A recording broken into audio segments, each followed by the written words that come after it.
A arquitetura satânica do século XIX. Por quê? Nós olhamos hoje esses prédios neoclássicos belíssimos e olhamos esses prédios construídos com proporção áurea e tudo mais. São muito belos, mas tem algo obscuro atrás desses prédios. O que acontece é o seguinte: o cristianismo estava no seu auge até o século XVI. Para mim, a arquitetura do século XVI é a arquitetura que mais nos conecta a Cristo pela simplicidade, a pedra, os arcos romanos e tudo mais. Nós deveríamos voltar para essa arquitetura e abandonar essa arquitetura paganizada que nós temos hoje, tanto a moderna como a neoclássica. Pelo seguinte, em algum momento, o Michelangelo conseguiu convencer o Papa de utilizar as técnicas, de estudar as técnicas dos pagãos para poder criar as obras de arte belíssimas que nós vemos hoje da Igreja Católica e tudo mais. Só que as obras da Igreja Católica foram feitas com parcimônia, com planejamento, então anulavam os símbolos pagãos. Então, por exemplo, toda vez que construía uma igreja com estilo grego, neoclássico, sempre colocava assim em cima uma cruz para representar Cristo, que Cristo subjugou o mal e assim por diante. Então tinha gárgulas nas construções, tinha imagem de santos e tudo mais para anular o efeito da paganização. Agora, o que acontece no século XIX, que é o século das luzes, é o século do egoísmo e o século da satanização. Então, foda-se todo mundo, nós faremos um paraíso na Terra.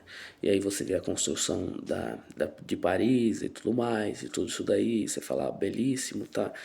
Só que houve muito sofrimento de muitas pessoas para que aquilo fosse daquela maneira. Muitas pessoas foram desalojadas de Paris, muitas pessoas foram mortas por não quererem sair dos seus locais, os pobres foram expulsos das regiões, assim como aconteceu no Brasil também.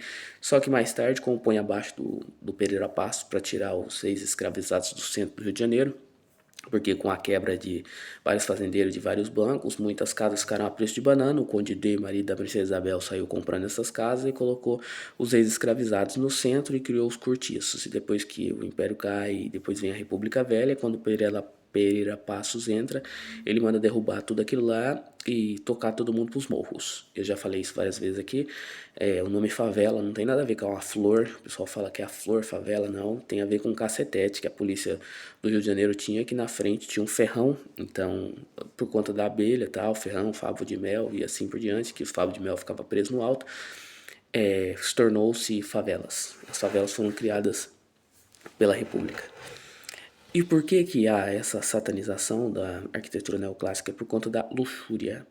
Então ela parou de ser bela, ela parou de ser sagrada e ela começou a ser profanada pela luxúria. Então o cara ia lá e construía uma puta de uma mansão neoclássica e seus funcionários em si passavam fome ou passavam dificuldade de carestia e tudo mais. E aquilo acabou não tendo como manter, porque o custo era muito caro e o sistema vigente anterior mantinha por conta da mão de obra barata, mas depois que o sistema caiu e colapsou e volta tudo ao normal como sempre acontece, não era mais vantajoso manter aqueles prédios.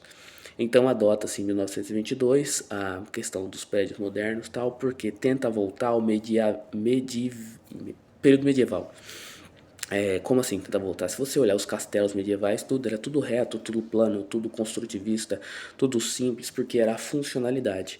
Só que levaram isso para outro extremo, quando começaram a botar curvas e profanar a arquitetura como o Niemeyer, por conta da teoria das sombras e parará, parará, e se vê essas abominações arquitetônicas brasileiras.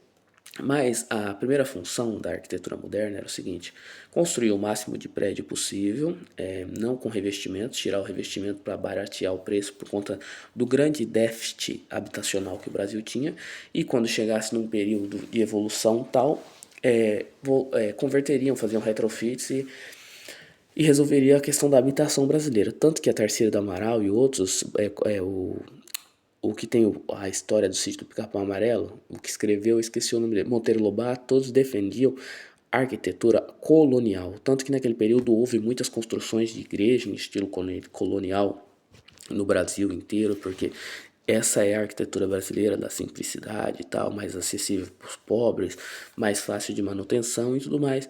Só que o xietismo arquitetônico acabou tomando conta e a arquitetura moderna tomou conta do país, achando que esvaziando dos símbolos e esvaziaria do paganismo, mas é aí que se engana, porque a questão pagã das construções tem a ver com luz e com sombras da construção, não tem nada a ver com os símbolos em si na construção, porque os símbolos podem ser anulados. E aí a arquitetura virou o que é hoje, essa simplicidade, porque tentaram esvaziar ao máximo possível da simbologia oculta que era usada sem saber o seu sentido em si. Tanto que houve um grande esforço para o esvaziamento do ocultismo, as estátuas gregas foram polidas para tirar as cores, porque o São Pedro descobriu a teoria das cores, criada, que mais tarde torna-se a teoria de São Pedro das cores, que se você colocasse cores em certas posições, de certas maneiras, você passava certas informações e tudo mais. E há uma mentira muito grande que diz que os católicos queimavam tudo que pegava dos pagães e tudo mais. Não era bem assim.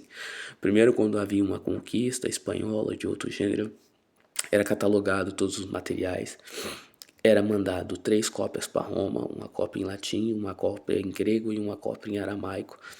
É por isso que sobrou muita informação e hoje ainda, mesmo com as intempéries, com as traças, com os enchentes, com os incêndios, sobrou 24 mil quilômetros de livro no Vaticano. Tem muita informação perdida naquelas partilheiras.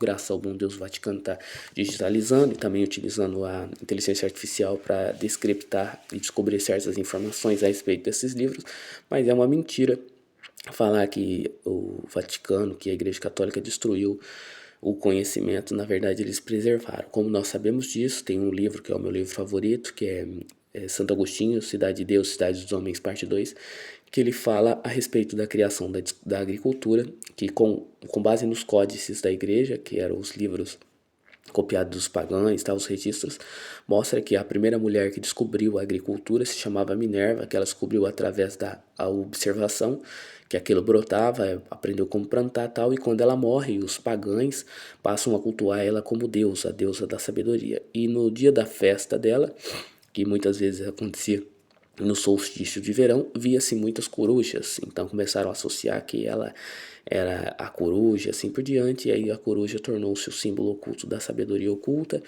E isso daí, como nós sabemos disso? Através de códices preservados de pagãos. Então, não foi tudo isso que é propagado, que a Igreja Católica escondeu o conhecimento, não.